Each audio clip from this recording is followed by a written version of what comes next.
Vijayawada, April 25. Andhra Pradesh Police on Monday arrested scores of teachers heading towards Amaravati and Vijayawada to foil their planned protest at the Chief Minister's official residence to demand repeal of the Contributory Pension Scheme (CPS), in view of the Chalo CMO call given by Andhra Pradesh Teachers Federation (APTF). All the roads leading to the Chief Minister's official residence at Tadepalli were sealed with heavy deployment of police. The entire area was out of bounds for outsiders, while the locals were also advised to remain indoors as the police have made it clear that there was no permission for any protest. Some protesters who managed to sneak into the high-security area were arrested by the police. They demanded that Chief Minister Y.S.Jagan Mohan fulfill the promise made during elections to repeal CPS. The roads leading to the Chief Minister's camp office were barricaded and police were using drones to monitor the situation. Teachers heading towards Vijayawada from surrounding districts and other places in the state were stopped at checkposts and taken into custody.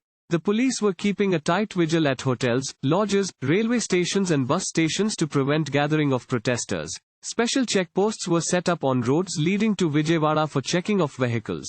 The police also imposed curbs on the national highway, Guntur-Vijayawada road and service roads, and people are being allowed after checking vehicles and their identity cards. Police are not taking any chances in the wake of massive protests by the government employees in support of their demands in Vijayawada in February.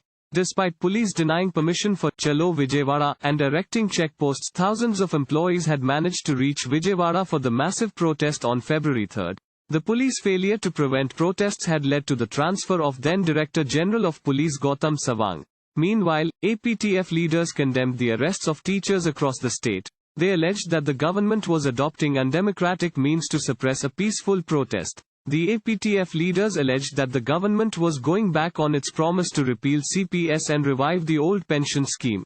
They demanded immediate steps for compensation of losses being incurred by teachers. Meanwhile, Education Minister Botsa Satyanarayana said the government has formed a committee on CPS and a decision would be taken after the committee looks into the issue. He said it was not proper on the part of APTF to give a call for laying siege to the Chief Minister's camp office. Thank you for watching. Please subscribe to channel and click on bell for more daily videos.